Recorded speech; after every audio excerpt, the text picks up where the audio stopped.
السلام عليكم ورحمة الله وبركاته.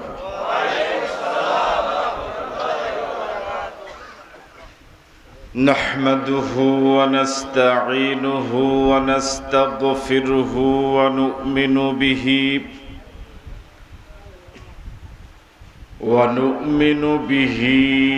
ونتوكل عليه ونعوذ بالله من شرور أنفسنا ومن سيئات أعمالنا.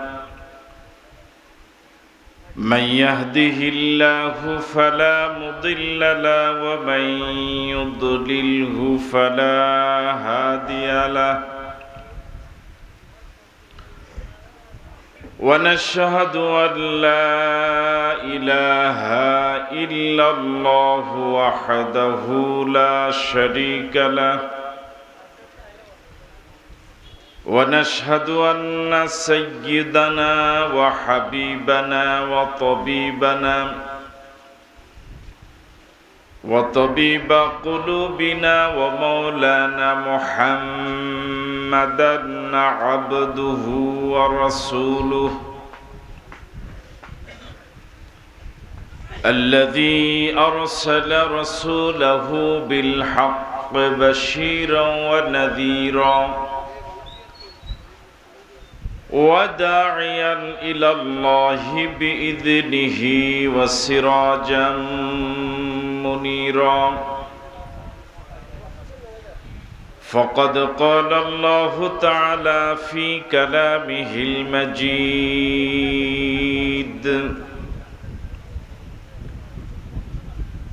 وفي فرقانه الحميد.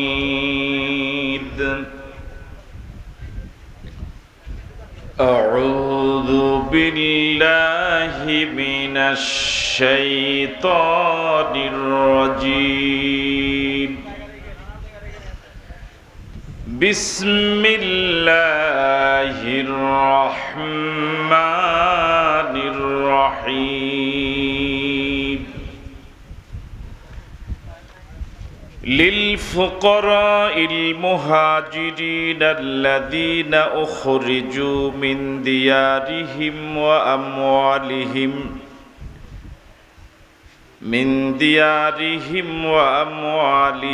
يبتغون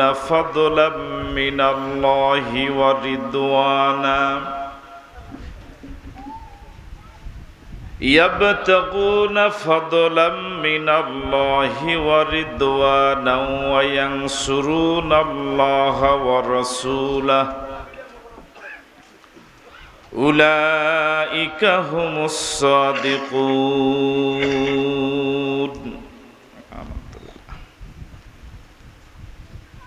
وقال تعالى في شان حبيبه آمرا ومخبرا إن الله وملائكته يصلون على النبي يا أيها الذين آمنوا صلوا عليه وسلموا تسليما.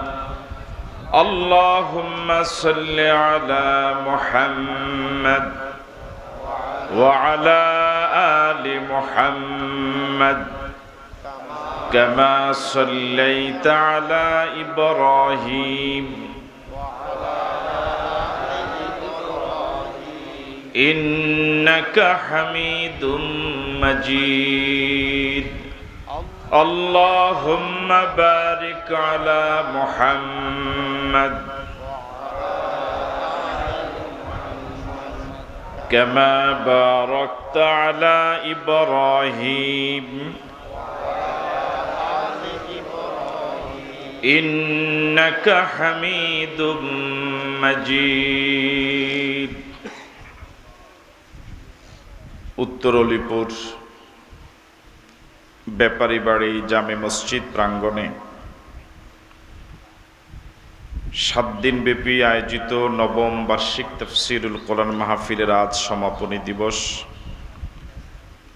এই মাহফিলের মহতারাম সভাপতি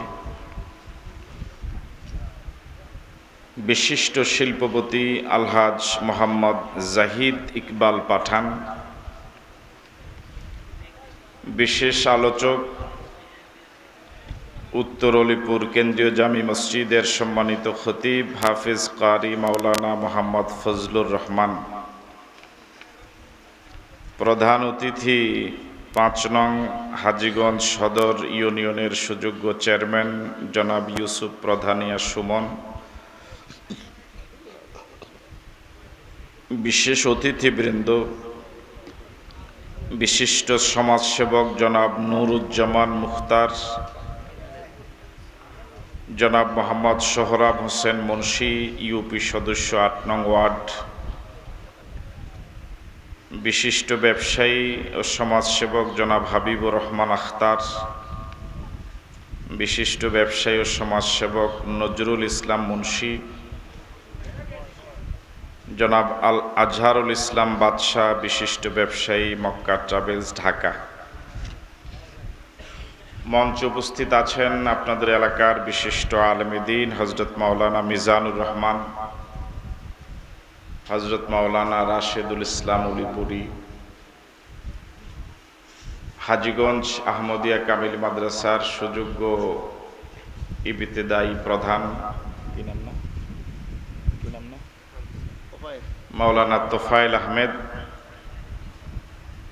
উপস্থিত আছেন আল কাউসার মাদ্রাসার সম্মানিত উপাধ্যক্ষ হযরত মাওলানা শরীফ হোসাইন পাটোয়ারি,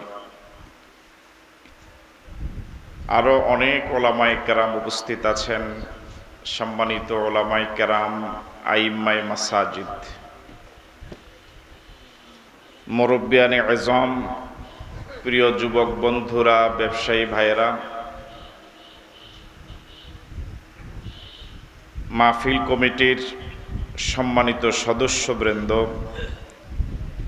সকলের নাম তো আমার জানা নাই, গিয়াসউদ্দিন এবং রাসেল সহ মাহফিল কমিটির সম্মানিত সদস্যবৃন্দ,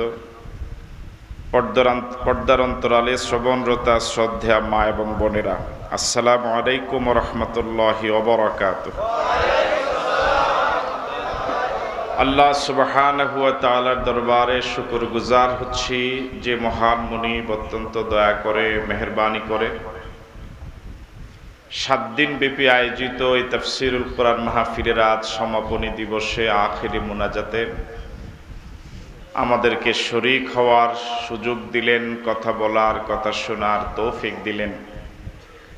সে মুনিবের দরবারে মুনিবের শিখানো ভাষায় মুনিবের দেওয়া জবান ব্যবহার করে সকলে মিলে সমস্বরে পড়ছি আলহামদুলিল্লাহ,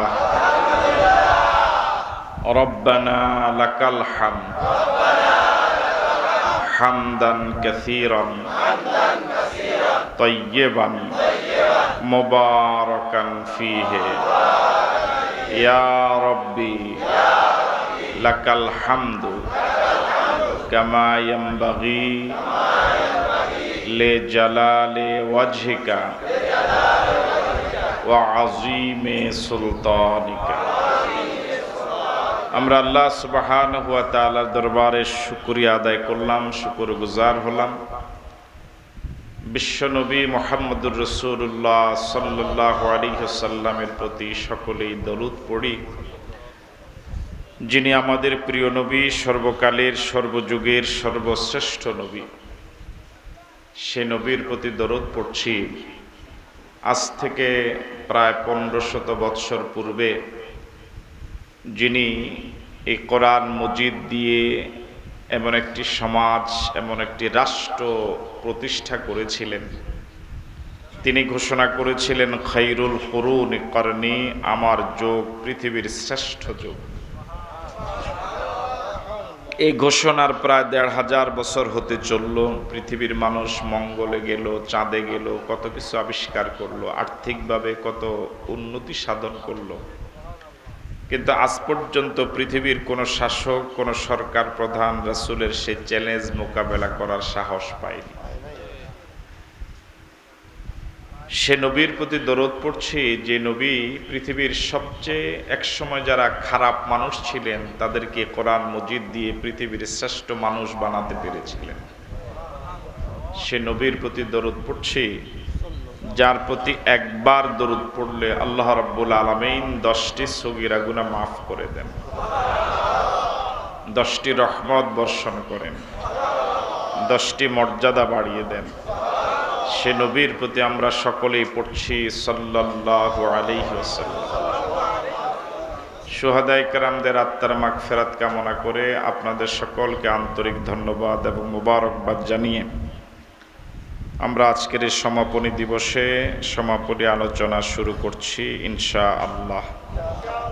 সুবহানাকা লা ইলমা লানা ইল্লা মা আল্লামতানা ইন্নাকা আনতাল আলিমুল হাকিম। রব্বিশরাহ লি সাদরি ওয়া ইয়াসসির লি আমরি ওয়াহলুল উকদাতাম মিন লিসানি ইয়াফকাহু কওলি। আমরা কথা বলতেছিলাম কোরআন মজিদের 59 নম্বর সূরা, সূরা হাসর থেকে, যে সূরায় আয়াত রয়েছে 24টি, রুকু 3টি।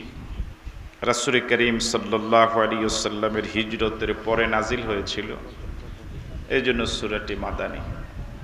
24 আয়াত, 3 রুকু, 59 নম্বর সূরা, মাদানী সূরা, সূরা হাসর। আল্লাহ রাব্বুল আলামিন যুদ্ধলব্ধ ফাই যেটা, সেটার বন্টন নীতিমালা আলোচনা করছিলেন। যারা এই সম্পদ পাবে হকদার, তাদের মাঝে মুহাজির অসহায় যারা, তারা এই সম্পদটা পাওয়ার বেশি হকদার, যেহেতু ইসলামে তাদের অবদান অনেক অনেক বেশি। যারা ইসলাম প্রচার এবং প্রসারে ঘর বাড়ি জায়গা জমিন সব হারালো, কিন্তু ঈমান হারায় নাই। এই জন্য আল্লাহ রাব্বুল আলামিন তাদের কথাটা এইভাবে বলছিলেন, লিল ফুকারাইল মুহাজিরিন আল্লাযীনা উখরিজু মিন দিয়ারিহিম ওয়া আমওয়ালিহিম। এই সম্পদটা অসহায় ওই সকল মুহাজিররাও পাবে, আল্লাযীনা উখরিজু মিন দিয়ারিহিম, যাদেরকে বের করে দেওয়া হয়েছিল তাদের ঘরবাড়ি থেকে, ওয়া আমওয়ালিহিম, এবং তাদের সহায় সম্পদ থেকে। গতকালকে আমরা এই মুহাজিরদের প্রসঙ্গে আলোচনা করতে গিয়ে বলেছিলাম, সর্বপ্রথম হিজরত করেছিলেন মাজলুম মুসলমানেরা মক্কা থেকে মদিনায় নয়, মক্কা থেকে আবিসিনিয়ায়। মোট 2 পর্বে 101 জন মাজলুম হিজরত করেছিলেন। প্রথম গ্রুপে হিজরত করেছিলেন 15 জন, যার মাঝে 11 জন পুরুষ, 4 জন মহিলা। দ্বিতীয় পর্যায়ে হিজরত করেছিলেন 86 জন, মোট 101 জন। এই ঘটনাটি ঘটেছিল রাসূল করিম সাল্লাল্লাহু আলাইহি ওয়াসাল্লামের বয়স যখন 45, কোরআন মজিদ নাজিল হওয়ার 5 বৎসর পরে। রাসূল করিম সাল্লাল্লাহু আলাইহি ওয়াসাল্লামের এই 5 বৎসর নবুয়ত জিন্দেগিতে দাওয়াতের ফসল হলো মোট 141 জন কালেমা পড়েছিলেন। 101 জন হিজরত করে চলে গিয়েছেন 2 দফায়, 2 পর্বে আবিসিনিয়ায়। আর বাকি 40 জন হিজরত করে আবিসিনিয়া যাননি, ওনারা মক্কায় রাসূলের সাথে রয়ে গেলেন। রাসূলের মক্কি জীবন 13 বৎসর 4 ভাগ। আমরা গতকালকে বলেছিলাম তৃতীয় ভাগ হলো 6ষ্ঠ বৎসর থেকে 10ম বৎসর পর্যন্ত, 6, 7, 8, 9, 10। তার মানে তখন রাসূলের বয়স 46, 47, 48, 49, 50। এই সময়ে জুলুমের মাত্রা আগের 5 বৎসরের তুলনায় বহু গুণে বেড়ে গেল। রাসূলকেই দুনিয়া থেকে বিদায় করে দেওয়ার সার্বিক ষড়যন্ত্র প্রস্তুতি তারা নিয়ে ফেলল। একটা সময় মক্কার সেই জালেম মুশরিকেরা রাসূল করিম সাল্লাল্লাহু আলাইহি ওয়াসাল্লামকে জেলখানায় আবদ্ধ করলেন শিয়াবে আবি তালেবে। 3 বৎসর রাসূল জেলে ছিলেন। জেল থেকে ছাড়া পেলেন। জেল থেকে মুক্তি হওয়ার পর 6 মাস পরে আবু তালেব ইন্তেকাল করলেন।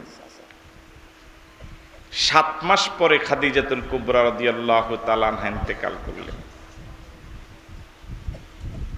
এই বৎসরটাকে আমুল হুজন বলে, সবচেয়ে দুশ্চিন্তাগ্রস্ত বৎসর। আকাশ ভেঙ্গে মাথার উপরে পড়েছে। মাত্র জেল থেকে বের হলেন। আবু তালেব রাসূলের প্রতি ঈমান আনেন নাই, কিন্তু যেই উপকার রাসূলের করেছেন, পৃথিবীতে কোনো চাচা কোনো ভাতিজাকে এরকম উপকার করে তার বিরল দ্বিতীয় ঘটনা নাই। যতদিন আবু তালেব জীবিত ছিলেন ততদিন মক্কার কাফের এবং মুশরিকেরা রাসূলের গায়ে আঘাত করা তো দূরের কথা, রাসূলের চোখের দিকে তাকিয়ে কথা বলার সাহস পায়নি। আবু তালেব খুব প্রভাবশালী ছিলেন, বিত্তশালী ছিলেন, খুব দাপটি মানুষ ছিলেন। মক্কার তৎকালীন শীর্ষস্থানীয় নেতৃবর্গের একজন ছিলেন। রাসূল করিম সাল্লাল্লাহু আলাইহি ওয়াসাল্লাম আবু তালেবকে কেন্দ্র করে নির্দ্বিধায় সাহসিকতার সাথে দাওয়াতি কাজ করে যাচ্ছিলেন।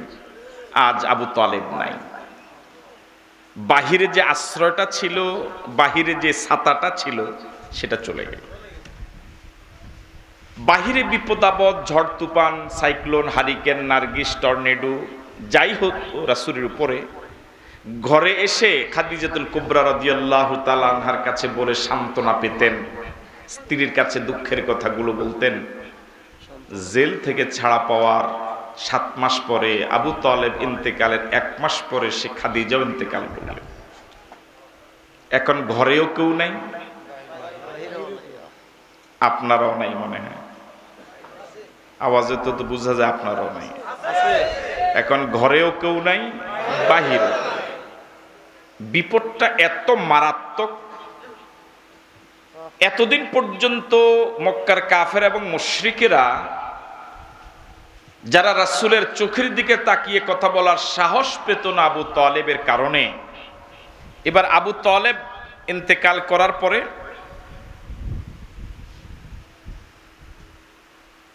আসসালামু আলাইকুম। ওয়ালাইকুম আসসালাম ওয়া রাহমাতুল্লাহ। জি মুহতারাম।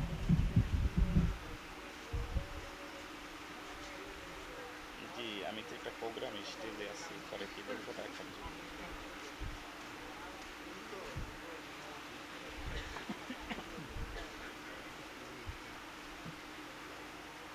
ইনশাআল্লাহ। আসসালামু আলাইকুম।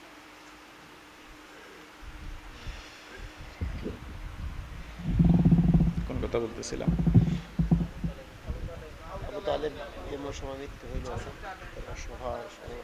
জি, এতদিন পর্যন্ত যারা আবু তালেবের কারণে রাসূলের উপর ষড়যন্ত্র করেছে, কিন্তু ষড়যন্ত্র বাস্তবায়ন করতে, এখন আবু তালেব ইন্তেকাল করার পর একদিন রাসূল বাজারে গেলেন।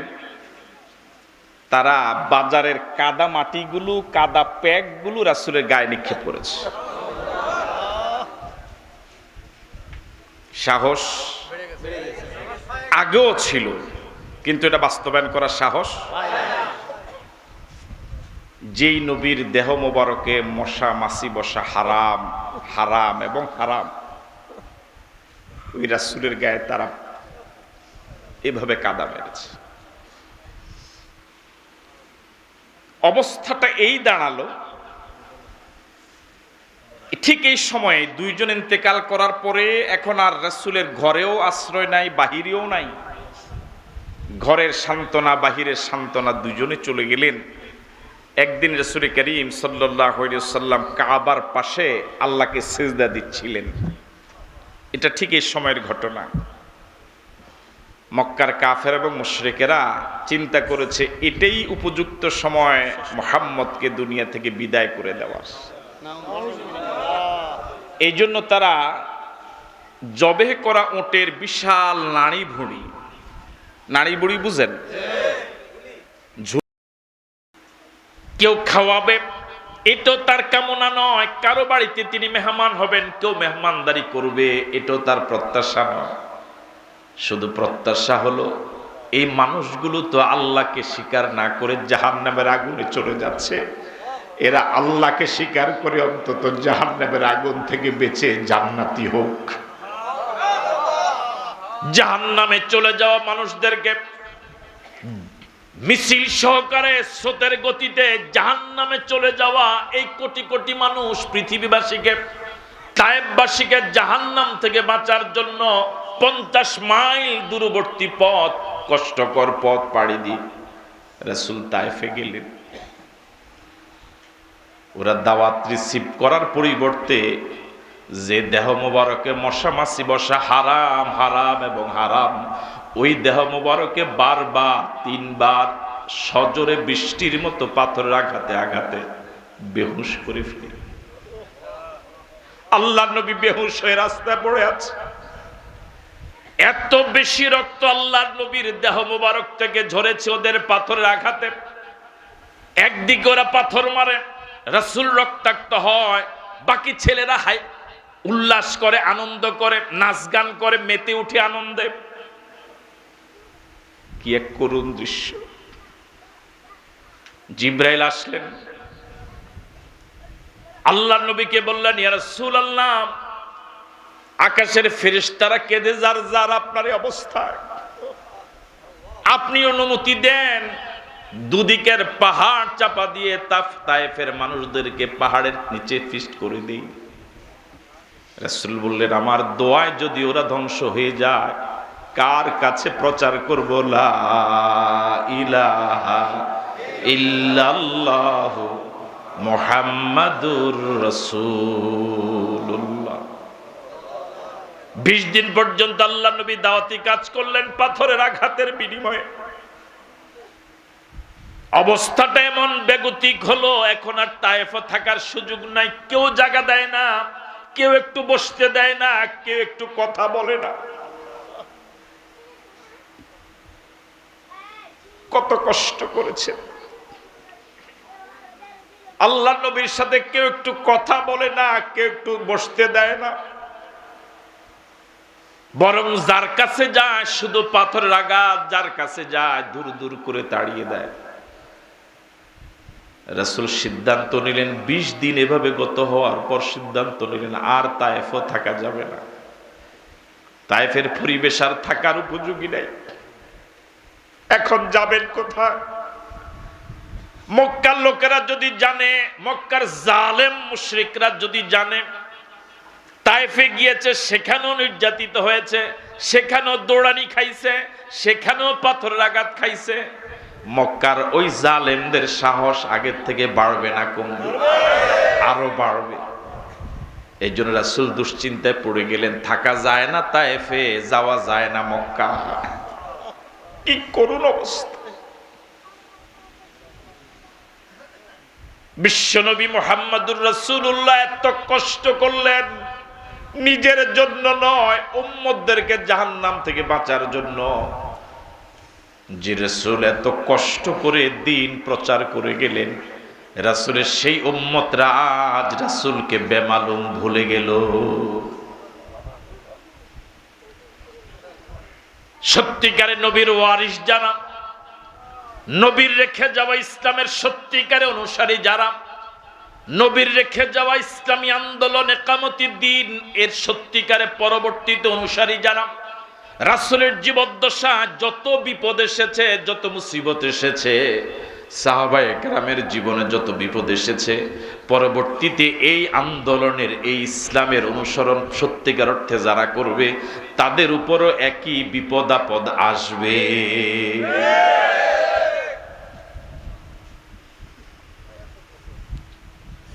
রাসূল এবার মক্কা এবং তায়েফের বর্ডারে আসলেন। এখন মক্কায় ঢুকবেন কিভাবে? মক্কার লোকেরা যদি জানে তায়েফে মাইর খেয়েছে, তাদের সাহস আরো বেড়ে যাবে, মক্কায় মোটে থাকাই যাবে না। জালেমেরা পুরা পৃথিবীতে বুক ফুলাইয়া হাঁটে, জালেমেরা পুরা পৃথিবীকে নিজের সম্পদ মনে করে, নিজের এলাকা মনে করে, পুরা পৃথিবী, পুরা দেশ, পুরা গ্রাম, পুরা ইউনিয়নরা দাপটের সাথে হাঁটে। মাজলুমদের জন্য ঘরের ভিতরে থাকাও মুশকিল। রাসূল মক্কা এবং তায়েফের বর্ডারে আসলেন। এবার মক্কার বড় বড় নেতাদের কাছে আশ্রয় প্রার্থনা করলেন। বর্তমান পৃথিবীতে এরকম রাজনৈতিক আশ্রয়ের বিধান আছে, এক দেশে জায়গা না হলে আরেক দেশ আশ্রয় দেয়। বড় বড় নেতাদের কাছে এক এক করে আশ্রয় প্রার্থনা করলেন, লোক পাঠালেন।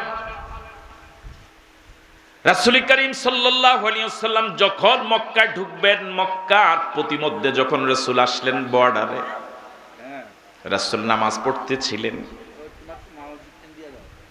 কোরআন মজিদ তেলাওয়াত করলেন। আল্লাহর নবী, একে তো আল্লাহর নবীর কণ্ঠের তেলাওয়াত কোরআন মজিদ, একে তো আল্লাহর কালাম কোরআন, আবার তেলাওয়াত করছেন বিশ্ব নবী, কতই না মধুর লাগছিল।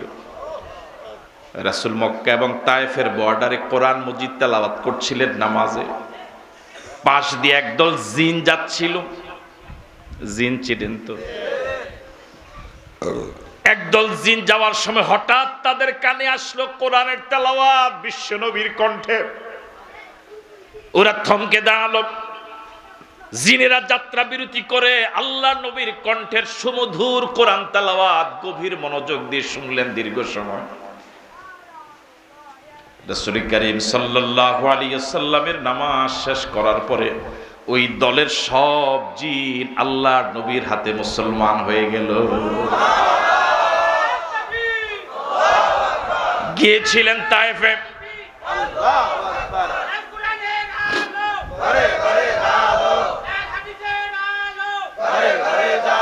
গিয়েছিলেন তায়েফে মানুষদেরকে কোরআনের দাওয়াত দেওয়ার জন্য। মানুষেরা রিসিভ করলো না, পাথর মারলো। কিন্তু কপাল যাদের ভালো, ওই জিনেরাই কালিমা পড়ে মুসলমান হয়ে গেল। এবার সর্বশেষ একজন ব্যক্তি আল্লাহর নবীকে মক্কায় ঢুকার অনুমতি দিতে রাজি হলেন, আশ্রয় দিতে রাজি হলেন। কি অবাক করা কথা, আল্লাহর নবীর জন্মভূমি হলো মক্কায়, সেই জন্মভূমিতেই আশ্রয় নেওয়া লাগে। বিষয়টা এরকম নয় যে মক্কা আল্লাহর নবীর নিজের জন্মভূমি নয়, পৃথিবীর অন্য কোনো দেশ তার জন্য।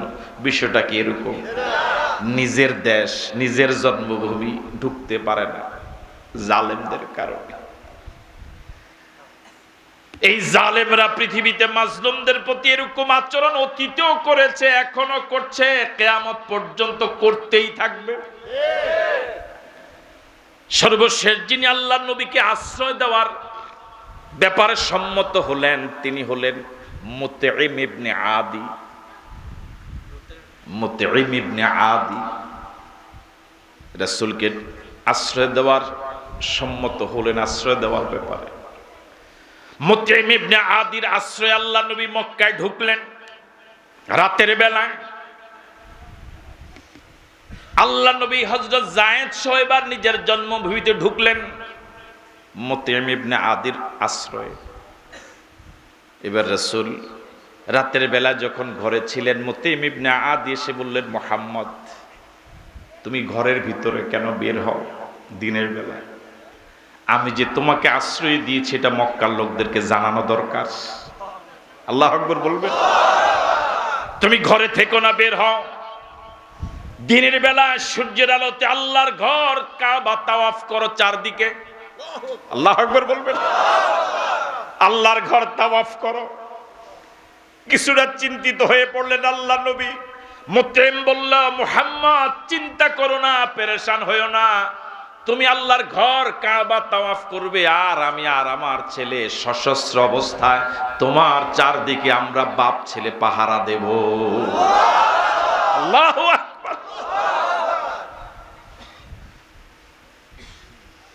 আল্লাহ নবী আল্লাহর ঘর তাওয়াফ করা শুরু করলেন। মুতঈম ইবনে আদি পাহারায়, তার ছেলে পাহারায়। মক্কার কাফের এবং মুশরিকদের চোখ বড় বড় হয়ে গেল। এদের অত্যাচারে আল্লাহ নবী মক্কা ছেড়ে তায়েফে যেতে বাধ্য হলেন। উটের নাড়ি ভুঁড়িগুলো চাপা দিয়ে মেরে ফেলার পরিকল্পনা করলো।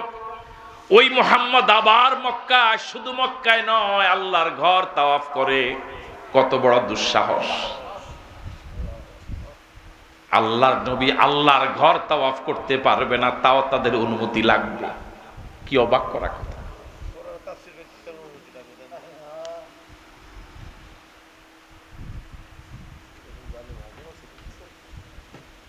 মুসলমান হলাম যে আল্লাহর উপরে ঈমান এনে,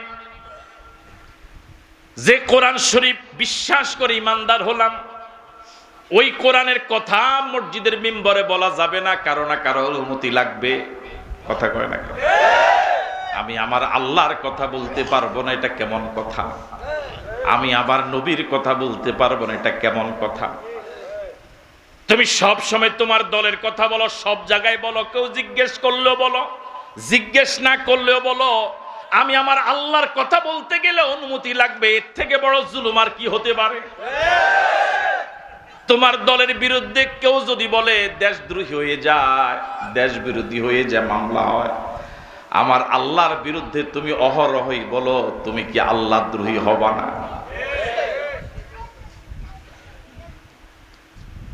মক্কার কাফের এবং মুশরিক জালেমদের চোখ বড় হয়ে গেল। তারা এবার মুতঈম ইবনে আদিকে দেখছে পাশে দাঁড়ানো। হ্যাঁ, সাহস কম না বেশি? রাসূলকে আশ্রয় দিয়েছে, কম সাহসে না। দাপট আছে তো, প্রভাব আছে তো।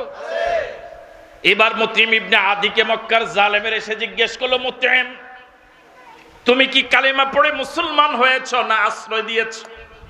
বুঝেন নাই? দুই অবস্থার এক অবস্থা, হয়তো মুসলমান হইছো, না হয় কি দিছ? মুতঈম ইবনে আদি বললেন, না, মুসলমান হই নাই, তবে আশ্রয় দিয়েছি। যখন মুতঈম ইবনে আদি বললেন আমি আশ্রয় দিয়েছি, আমার আশ্রয় আমার অনুমতিতে মক্কা এসেছে, ওই জালেমেরা আর কোনো পদক্ষেপ নেওয়ার সাহস পায় না, এখান থেকে লেজ গুটিয়ে পালাইছে। আল্লাহু আকবার বলবেন। এই মুতঈম ইবনে আদি রাসূলের যে উপকার করলেন, যখন কেউ রাসূলকে মক্কায় ঢোকার অনুমতি দেওয়ার সাহস করলো না, তখন তিনি আগে আসলেন। মক্কার থেকে মদিনা যাওয়ার পর বদর যুদ্ধে ৭০ জন কাফের মারা গেল, ৭০ জন বন্দী হলো।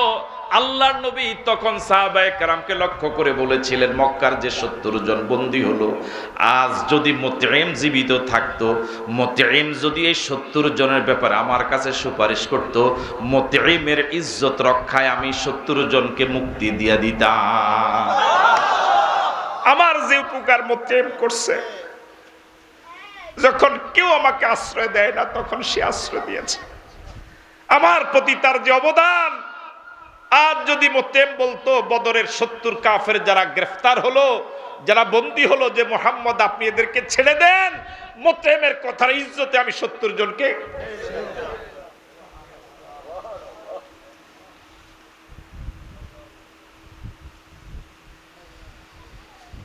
আমার ভাইয়েরা, রাসূলের বয়স ৫০ পার হলো। মনোযোগ আছে তো আপনাদের? মুহাজিরদের কথা কিন্তু এখনো আসে নাই, আসতেছে। এবার রাসূলের বয়স ৫১। কত বৎসর? মক্কার জীবনের শেষ ৩ বৎসর, ৫১, ৫২, ৫৩। ৫১ বৎসর যখন আল্লাহ নবীর বয়স, হজের মৌসুমে সারা পৃথিবী থেকে হজ করার জন্য মক্কায় অসংখ্য মানুষ গেল। তখনও কিন্তু হজ ছিল।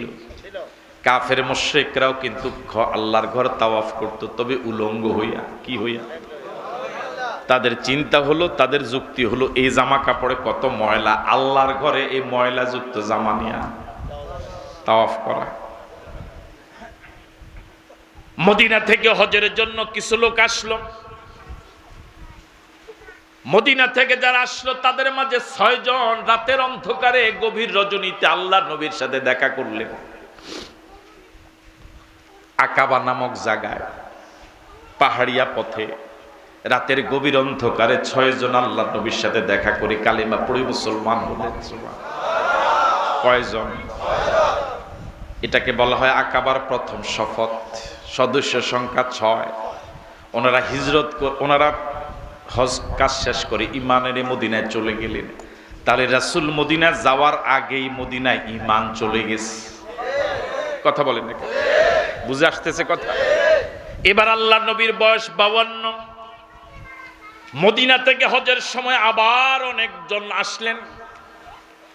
প্রথমবার শপথ নিয়েছিলেন 6 জন। এবার দ্বিতীয় বৎসরে এবার ওই একই জায়গায় রাতের অন্ধকারে আল্লাহ নবীর হাতে হাত রেখে শপথ করলেন, বায়াত গ্রহণ করেছেন। এবার 12 জন।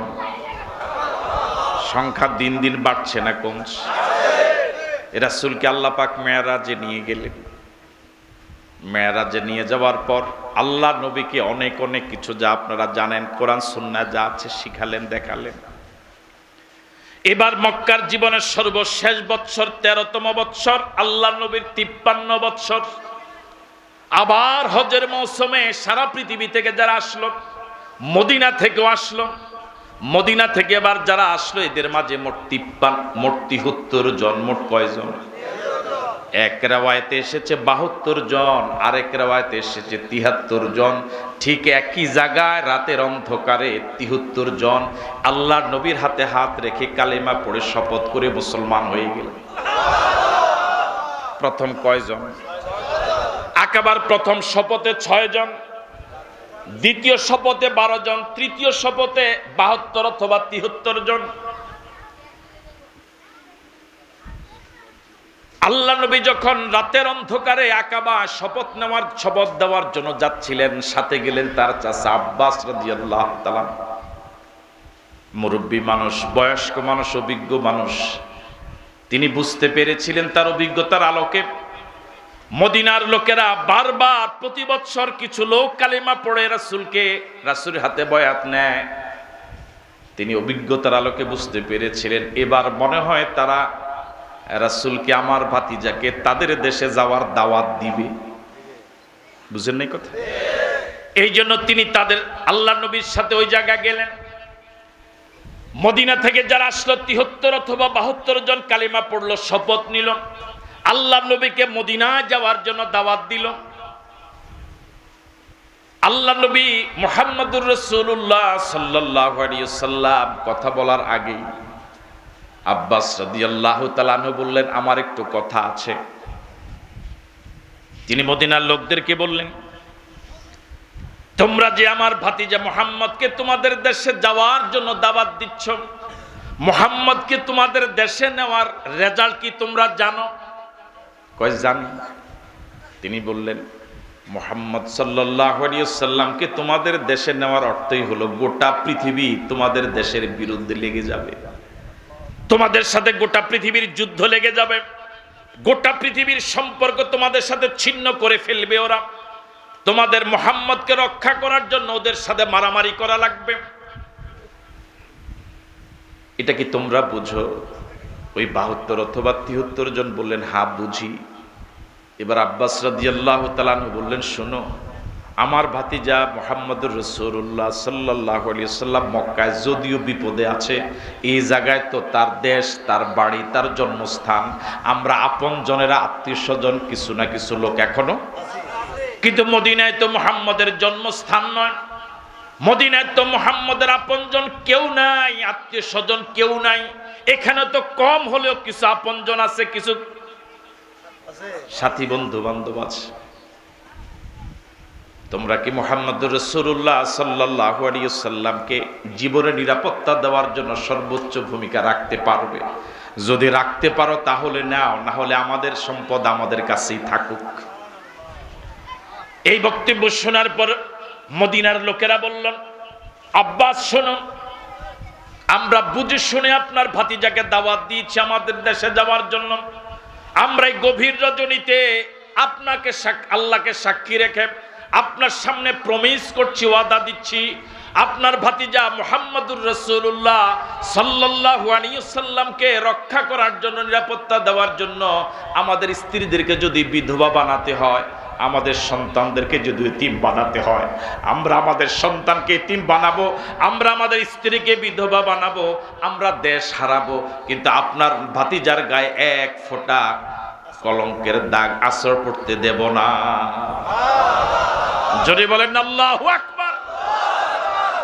আল্লাহ নবী সিদ্ধান্ত দিলেন, সাহাবায়ে কেরামকে বললেন, তোমরা যেভাবে পারো, একজন পারো, গ্রুপ করে পারো, মক্কা ছেড়ে মদিনায় চলে যাও। মনোযোগ আছে আপনাদের? সাহাবায়ে কেরাম আল্লাহ নবীর পক্ষ থেকে ইশারা পেয়ে, নির্দেশনা পেয়ে যাওয়া শুরু করলেন মক্কা ছেড়ে। গতকালকে বলেছিলাম, আপনার পাশে আপনার ভাইয়ের জায়গা, পাশাপাশি বড় ভাই, ছোট ভাই, মেজো ভাই। 20 বছর পরে বাড়ির মাপ শুরু হলো। মাপের পরে দেখা গেল 2 ফুট জায়গা 20 বছর পর্যন্ত আপনার দখলে ছিল।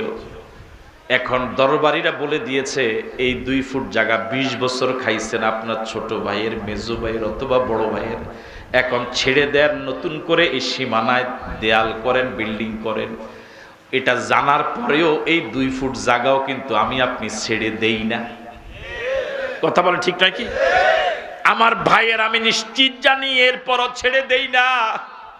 দুনিয়াতে মানুষের জায়গা, সম্পদের জায়গা, জমিনের ঘর বাড়ির মায়া এত বেশি, জানার পরেও ছোট ভাইয়ের 1 হাত জায়গা ছেড়ে দেই না। অথচ আপন ভাই, নিজের 1 মায়ের 2 সন্তান, ওকে একটু জায়গা বেশি দেওয়া তো দূরের কথা, তারটাও তাকে বুঝাইয়ে দেই না। আর নিজের ঘর বাড়ি, জায়গা জমিন, ব্যবসা বাণিজ্য সব ছেড়ে দিয়ে নিরুদ্দেশ্যের উদ্দেশ্যে মক্কা ছেড়ে মদিনা যাওয়া, 420 কিলোমিটার পথ পাড়ি দিয়ে যাওয়া, এটাকে সহজ না কঠিন? সাহাবায়ে কেরাম রাজি হয়ে গেলেন। আল্লাহ নবী যখন বললেন মদিনা যাও, যে যেভাবে পারো মদিনা যাও, সাহাবায়ে কেরাম রাজি হয়ে গেলেন। রাতের অন্ধকারে একজন একজন করে, 2 জন করে, 5 জন করে, গ্রুপ করে করে আলাদা আলাদা হয়ে সব মক্কা ছেড়ে মদিনায় চলে গেলেন। মক্কা একদম প্রায় ফাঁকা। সবাই গেলেন গোপনে সংগোপনে, আলাদা আলাদা। একমাত্র ওমর রাদিয়াল্লাহু তাআলা গোপনে গেলেন না। দিনের বেলায় হযরত ওমর ফারুক রাদিয়াল্লাহু তাআলা খোলা তলোয়ার হাতের উপরে উঠায়া মক্কাবাসীকে এলান করলেন, আমি খাত্তাবের ছেলে ওমর, আমি হিজরত করে মদিনা যাচ্ছি। কেউ যদি চায় তার স্ত্রীকে বিধবা বানাতে, কেউ যদি চায় তার ছেলেকে মেয়েকে এতিম বানাতে, সেজন্য আমি ওমরের সামনে এসে দাঁড়ায়। হযরত ওমর এমন ঘোষণা সরাসরি দিয়েছিলেন, মক্কার কাফের মুশরিকরা একজনও ওমরের সামনে দাঁড়াবার সাহস করে না। আসলে ইসলাম বিরোধীদের সাফায় যত জোর, মাজায় অত জোর না। সব জোর কোথায়? ও ক মাজায় বলি, সাফায়। সাফায়, হ্যাঁ, সাফায় যত জোর, হাঁটুতে, কোমরে অত জোর না। এক এক করে সব মক্কা ছেড়ে মদিনায় চলে গেলেন। এবার রয়ে গেলেন মাত্র অল্প কয়েকজন। রয়ে গেলেন আল্লাহর নবী, তার স্ত্রীরা, রয়ে গেলেন হযরত হামজা রাদিয়াল্লাহু তাআলা, রয়ে গেলেন হযরত আবু বকর সিদ্দিক রাদিয়াল্লাহু তাআলা। আবু বকর রয়ে যান নাই, তিনি চলে যেতে চেয়েছিলেন। রাসূল বললেন, না আবু বকর, তুমি যেও না, তুমি তো আমার হিজরতের সাথী হবা। রয়ে গেলেন হযরত আলী রাদিয়াল্লাহু তাআলা। আলী রয়ে যান নাই, রাসূল আলীকে নিজের খাটে শোয়ার দায়িত্ব দিয়ে গেলেন। সাহাবায়ে কেরাম এক এক করে সব চলে গেলেন মদিনায়। যারা গেলেন তাদের নাম হলো মুহাজির। ঘর হারালেন, বাড়ি হারালেন, জায়গা জমিন সব সম্পদ ছেড়ে দিয়ে মদিনায় গেলেন। মদিনায় ওনাদের আপনজন কেউ নাই, মদিনায় ওনাদের ঘর বাড়ি নাই। মদিনায় এই অসংখ্য মুহাজিরকে যারা আশ্রয় দিয়েছিলেন তাদের নাম আনসার। তাদের নাম কি? আরো জোরে বলেন। আনসার সাহাবায়ে কেরামের ইতিহাস, আনসার সাহাবায়ে কেরামের ইতিহাস। এই আনসার সাহাবায়ে কেরাম, যার 2টা ঘর ছিল, একটা ঘর নিজের জন্য রেখে আরেকটা ঘর মুহাজিরের জন্য ছেড়ে দিলেন। যার 2টা বাগান ছিল, একটা বাগান নিজের জন্য রেখে আরেকটা বাগান ছেড়ে দিলেন। যার একটা ঘর ছিল, মাঝখানে পার্টিশন দিয়া এক অর্ধেকে নিজে থাকতেন, আরেক অর্ধেক আনসার মুহাজির ভাইয়ের জন্য ছেড়ে দিলেন। শুধু তাই নয়, যে আনসার সাহাবীর একাধিক স্ত্রী ছিল, মুহাজিররা স্ত্রী ছাড়া হয়তো চলে এসেছেন। অসংখ্য মুহাজির সাহাবী স্ত্রী নাই, স্ত্রীবিহীন। আনসার সাহাবায়ে কেরাম পছন্দ মতো একজন স্ত্রী নিজের জন্য রেখে বাকি স্ত্রীদেরকে তালাক দিয়া মুহাজিরদের বিয়ের ব্যবস্থা করে দিলে। এরকম ইতিহাস, অন্য ভাইকে মুসলমান ভাইকে সহযোগিতা করার ইতিহাস পৃথিবীতে দ্বিতীয়টি আর নাই। এই জন্য আল্লাহ রাব্বুল আলামিন বলেন, লিল ফুকারাইল মুহাজিরিন আল্লাযীনা উখরিজু মিন দিয়ারিহিম, এই সম্পদের অন্যতম হকদার ওই সকল অসহায় মুহাজির যাদেরকে বের করে দেওয়া হয়েছিল তাদের ঘর বাড়ি জায়গা জমিন সহায় সম্পদ থেকে। ইয়াবতাগুনা ফাদলাম মিনাল্লাহি ওয়া রিদওয়ানা, তাদের একমাত্র উদ্দেশ্য ছিল আল্লাহর দয়া এবং মায়া। আল্লাহু আকবার। দুনিয়ার সহায় সম্পদের মায়া তাদের অন্তরে ছিল না, শুধু তাদের অন্তরটা ভরপুর ছিল, পরিপূর্ণ ছিল আল্লাহর দয়া এবং মায়া। ওয়ায়ানসুরুনাল্লাহ ওয়া রাসূলা, তারা আল্লাহ এবং রাসূলের সাহায্যকারী ছিল, সহযোগী ছিল। উলাইকা হুমুস সাদিকুন, যারা দুনিয়া হারালো, ঈমান হারালো না, ঈমানের দাবিতে এরাই সত্যবাদী। এবার আল্লাহ পাক আনসারদের কথা বলেন, ওয়াল্লাযীনা তাবাব্বাউদ দারা ওয়াল ঈমানা, এবং এই সম্পদের হকদার ওই সকল আনসারেরা, ওই সকল লোকেরা যারা বসতি করেছিল, গ্রহণ করে নিয়েছিল মদিনার জায়গা, এবং ঈমানকে যারা গ্রহণ করে নিয়েছিল মিন ক্বাবলিহিম, এই মুহাজিরদের আগে। মুহাজিররা মদিনা যাওয়ার আগেই আনসারদের ঈমান মদিনায় পৌঁছে গিয়েছিল, ঠিক নয় কি? এই জন্য ইমাম মালিক বলেন, পৃথিবীতে সবচেয়ে দামি জায়গার নাম হলো মদিনা। যেহেতু পৃথিবীর সব দেশ যুদ্ধের বিনিময়ে দখল হয়েছে অথবা যুদ্ধের বিনিময়ে বিজয় হয়েছে, এমনকি মক্কা বিজয় করার জন্য যুদ্ধ লেগেছে, কিন্তু মদিনায় যুদ্ধ করা লাগে নাই। মদিনায় ইসলাম যুদ্ধ ছাড়াই রাসূল যাওয়ার আগেও চলে গেছে। এই জন্য ইমাম মালিক বলেন, মদিনার জায়গা পৃথিবীর সবচেয়ে দামি জায়গা। এই আনসারদের যোগ্যতা বৈশিষ্ট্য হলো, ইউহিব্বুনা মান হাজারা ইলাইহিম, যে সকল মুহাজির হিজরত করে মক্কা থেকে তাদের কাছে এসেছে মদিনায়, ওই মুহাজিরদেরকে ওরা জীবন দিয়ে ভালোবাসে। ওয়ালা ইয়াজিদুনা ফি সুদুরিহিম হাজাতান মিম্মা উতু, এই মুহাজিরদেরকে রাসূল অতিরিক্ত বেশি পরিমাণ যা দেন, আনসারেরা বিন্দু পরিমাণ মনে কোনো হিংসা রাখে না। আল্লাহু আকবার। যারা নিজের ঘর ছেড়ে দেয়, বাড়ি ছেড়ে দেয়, স্ত্রী ছেড়ে দেয়, এই চরিত্রের মানুষগুলো অন্য কেউ মুহাজিরদেরকে বেশি দিলে হিংসা করবে? আমি আমার ঘরে তো কি করে দিলাম, বাড়ি তো ছেড়ে দিলাম, তো আরেকজনে যদি দেয় এটা তো তার আরো বেশি খুশি হওয়ার কথা। শুধু তাই নয়, ওয়ায়ুসিরুনা আলা আনফুসিহিম ওয়ালাউ কানা বিহিম খাসাসা, এই মুহাজিররা, এই আনসারেরা মুহাজিরদেরকে নিজেদের উপরে প্রাধান্য দেয়। নিজেদের প্রয়োজন থাকার পরেও এক গ্লাস পানির প্রয়োজন, নিজেরও পানির প্রয়োজন আছে, নিজে না খেয়ে আগে মুহাজিরকে দেয়। ওয়ায়ুসিরুনা আলা আনফুসিহিম ওয়ালাউ কানা বিহিম খাসাসা, নিজের অভাবগ্রস্ত হওয়ার পরেও এরকম নয় যে আনসারেরা সবাই শিল্পপতি ছিলেন, সবাই ধনাঢ্য ছিলেন, বড় মাপের ব্যবসায়ী ছিলেন, যে ঘর যে বাগান ছেড়ে দিলেন এটার প্রয়োজন ওনাদের নাই, বিষয়টা এরকম নয়। ওয়ালাউ কানা বিহিম খাসাসা, তারা নিজেরা অভাবগ্রস্ত, নিজেরা অসহায় হওয়ার পরেও নিজের প্রয়োজন থেকে মুহাজিরদের প্রয়োজনকে তারা প্রাধান্য দিয়েছে। এখন এই জাতীয় চরিত্রের লোক আছে না নাই? কে আছে দেখেন? নিজের ভাইয়ের জায়গা দেয় না, আরেকজনকে দিব না। নিজের ভাইয়ের জায়গা দিতে চায় না, মামলা লাগে, আর আরেকজনে দিয়ে দিব। আল্লাহ রাব্বুল আলামিন বলেন, ওয়া মাইয়ুকা শুহা নাফসিহি, অন্য কিছু পাক এটা সহ্য হয় না কোন দোষের কারণে? হিংসার কারণে। কিসের কারণে? হিংসা একটা মারাত্মক রোগ। এই রোগের কারণে কারো ছেলে সরকারি চাকরি পাইছে, কারো ছেলে বিদেশ থেকে টাকা পাঠাইছে, কেউ A+ পাইছে, ও টিনের ঘর থেকে বিল্ডিং শুরু করছে, ঘর করে হে মরে। আবার আমরা রাগেছেন নি কোনো, বুঝেন নাই কথা? হের ফলা সরকারি চাকরি করে, এই হার্ট ফেল করে মরে। এরা ডাক্তারের কাছে লয়ে হাসপাতালে রওনা হয়েছে, কি ঘটনা কি? বালা মানুষ দেখলাম, কেউ কোনো রোগ ধরতে পারে না, রোগ হয়েছে ওই এর ফলা যে সরকারি চাকরি পেয়েছে। এরকম লোক সমাজে আছে না নাই? আপনাকে অলিপুরে নাই? আছে না আসি? কয় আছে? আছে না আসি? আছেও আসি। এটা কোন রোগের কারণে? জোরে বলেন, কোন রোগের কারণে? হিংসার কারণে। আনসার সাহাবায়ে কেরাম মুহাজিরদেরকে নিজের সব দিয়ে দিলেন, অন্য কেউ আরো বেশি দিলেও তারা আফসোস করে না। কোন রোগ মুক্ত হওয়ার কারণে? হিংসা রোগ থেকে মুক্ত হওয়ার কারণে। তাদের মনে কোনো হিংসা বিদ্বেষ।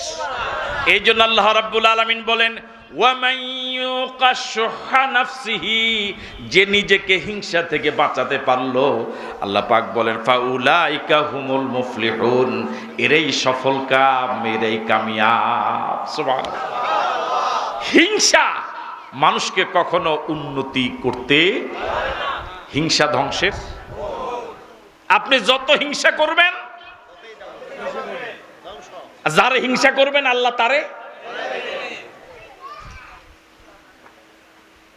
কৃপণতা, শুহা নাফসি, সংকীর্ণ মনতা, কৃপণতা, এই হিংসা, এটাই হলো অন্যকে সহ্য না করার কারণ।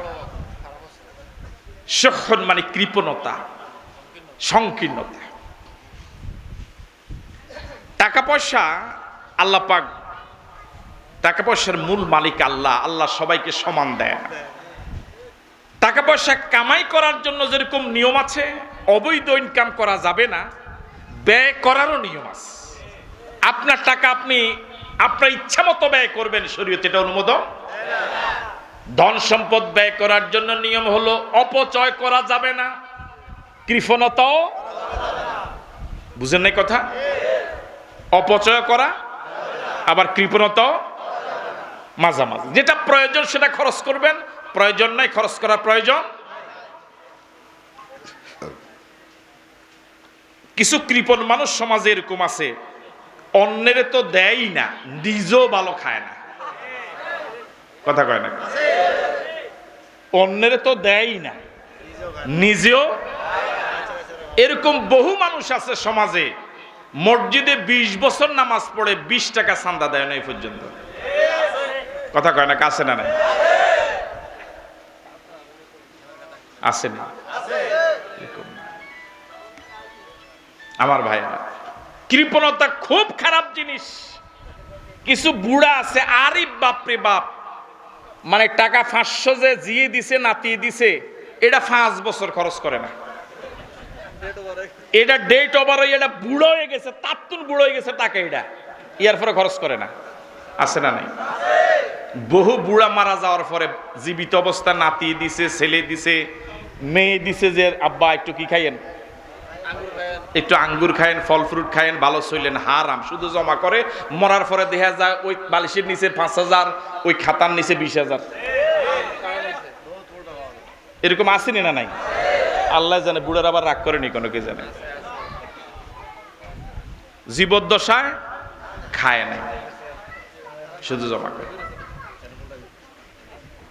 কৃপণতা খুব খারাপ জিনিস। কেমন কৃপণ দেখেন, এক লোকে কিচ্ছা তো কিচ্ছাই, ও হাতের রুটি নিয়ে খাইতেছে। কি নিয়ে খাইতেছে? আগে তো মানুষ শীতকালে রুটি টুটি এটা প্লেটে আর নিত না, মুড়ি, ওই এটার কি কয়, কোঁচা, যেটা কি কইছেন, কি কয়, কোঁচাতে নিয়ে নিয়ে খাইতো। আবার রুটি মুক্তা সাহেব খাইছেন নি এরম? না হুদো মাতা লাড়েন? খাইছেন এরম, খাইছেন সবাই। তো রুটি নিয়ে খাইতেছে, হঠাৎ আকাশ থেকে কাক একটা আইসা, কাক চিনেন তো আপনারা? তো এখন এই কাকেটা রুটিটা নিয়ে দিছে দৌড়। এখন সে রুটি এটার জন্য কাকের পিছনে শুধু দৌড়ায় আর দৌড়ায়। কাকে গিয়ে যদি এই গাছের ঢালে বসে সে ঢিল মারে, তার জ্বালায় কাউয়া খুব অশান্তিতে আছে। শেষ পর্যন্ত এভাবে সে রুটি এটার জন্য কাকরে দৌড়াইতে দৌড়াইতে প্রায় 2 মাইল অনেক দূর দৌড়ানোর পরে পড়ছে একটা খাল। খাল বুঝেন তো? তো খাল, কাকে তো খাল পার হইতে আর পোল লাগে না, কালবাট লাগে না, কোনো সেতু লাগে না, টোল দেওয়া লাগে না। তো কাকে খাল পার হয়ে ওপারে গেছে, তাই তো আর যাইতে পারে না, কয় যা আল্লাহ রাস্তায় দিয়ে দিলাম। এটারে আল্লাহ রাস্তায় দেওয়া হয়েছে? হ্যাঁ, 2 মাইল দৌড়াইছে, অঞ্জন আর পারে না, কয় যা। এরকম কৃপণতার সমাজও আছে না নাই? হ্যাঁ, কোন ইমাম সাহেব যদি মসজিদের একটু কালেকশনের জন্য একটু শুরু করে, তে বুঝিয়া লাই যে আস্তে তে মাজা ধরছে, তে উঠতে জায়গা। হ্যাঁ, আছে তো। আল্লাহ রাব্বুল আলামিন বলেন, ওয়ামান ইউকা শুহা নাফসিহি ফাউলাইকা হুমুল মুফলিহুন। যারা অন্তরের কৃপণতা থেকে নিজেকে বাঁচাতে পারলো তারাই সফল কাম, তারাই কামিয়াব। এখানে 2 দল লোকের কথা আল্লাহ পাক বললেন, 1 মুহাজির, 2 আনসার। এবার 3 নম্বর দলের কথা বলেন, ওয়াল্লাযীনা জাউ মিন বাদিহিম। এবার আপনাদের কথা বলেন, আমরা তো মুহাজিরও না, কথা কয় না কেন? মুহাজিরও হতে পারলাম না, আনসার হতে পারলাম না। আল্লাহ পাক আমাদেরকেও বাদ দেয় নাই, আমাদেরকেও একটা সুযোগ দিয়েছেন, এই সুযোগটা কাজে লাগানো দরকার। ওয়াল্লাযীনা জাউ মিন বাদিহিম, এই মুহাজির এবং আনসারদের পরবর্তী প্রজন্ম যারা আসবে কিয়ামত পর্যন্ত, এর ভিতরে আপনারা আছেন না নাই? ওয়াল্লাযীনা জাউ মিন বাদিহিম, মুহাজির এবং আনসারদের পরে যারা আসবে, ইয়াকুলুনা, তাদের এই কয়েকটা বৈশিষ্ট্য যদি থাকে, 1 ইয়াকুলুনা রব্বানা রব্বানা ইগফির লানা ওয়া লিইখওয়ানিনা আল্লাযীনা সাবাকুনা বিল ঈমান। ও আল্লাহ, এখন আমাদের বৈশিষ্ট্য ওই মুহাজির এবং আনসারদের কাতারে, ওনাদের মিছিলে যদি আমরাও যদি একসাথ হতে হয়, ওনাদের মিছিলে যদি আমরাও যদি একই কাতারে থাকতে হয়, এক কাতারে তো মর্যাদা সম্ভবই না, মানে ওই মিছিলের শরীকদার, তাহলে এই গুণগুলো থাকা লাগবে। 1 রব্বানা ইগফির লানা, আমরা এখন দোয়া করা লাগবে আল্লাহর কাছে, আল্লাহ তুমি আমাদেরকে মাফ করে দাও। আল্লাহু আকবার। পরবর্তী প্রজন্ম কিয়ামত পর্যন্ত যারা আসবে, যারা মুহাজির হতে পারে নাই, আনসার হতে পারে নাই, কিন্তু পরে এসেছে মুহাজির এবং আনসারদের, তারা যদি বলে রব্বানা ইগফির লানা, ও আল্লাহ আমাদেরকে মাফ করে দাও, সবচেয়ে বড় সফলতা হলো আল্লাহর কাছ থেকে মাফ পাওয়া। আল্লাহ যদি পরকালে বলে যা তোরে মাফ করে দিলাম, এর থেকে সফলতা আর নাই। আল্লাহ যদি পরকালে বলে যা তোরে মাফ করে দিলাম, এর মতো সৌভাগ্যবান আর নাই। আমি আপনি যতটুকু ইবাদত বন্দেগী করি, এই ইবাদত বন্দেগী দিয়া জাহান্নাম থেকে বাঁচতে পারবো না, জান্নাতে যেতে পারবো না। বিশ্বাস করেন আর নাই করেন, নামাজ, রোজা, হজ, যাকাত, জিকির, আজকার, তাসবিহ, তাহলিল যাই করি, বলুন তো দেখি হক আদায় করে কি করতে পারি? কথা বলে না পারি? আজকে যে আসার নামাজটা পড়লাম, মাগরিব পড়লাম, হক আদায় করে পড়তে পারি নাই, যেভাবে পড়া দরকার ওভাবে পড়তে পারি নাই, শুধু ভুলে ভরা, ত্রুটিতে ভরা। ইবাদত বন্দেগী দিয়া আল্লাহর দয়া ছাড়া, শুধু ইবাদত দিয়া, শুধু বন্দেগী দিয়া জান্নাত পাওয়া যাবে না। জান্নাত পাওয়ার জন্য কার দয়া লাগবে?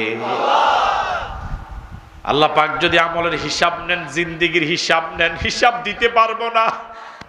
গোটা জীবনের 24 ঘন্টার যদি আল্লাহ শুধু হিসাব নেন, আপনার 70 বছরের ভিতরে আল্লাহ যদি বলে সব জীবন সব বাদ, শুধু একটা দিন হিসাব দাও, আমার মন বলে আমরা একদিন হিসাবও দিতে পারবো না।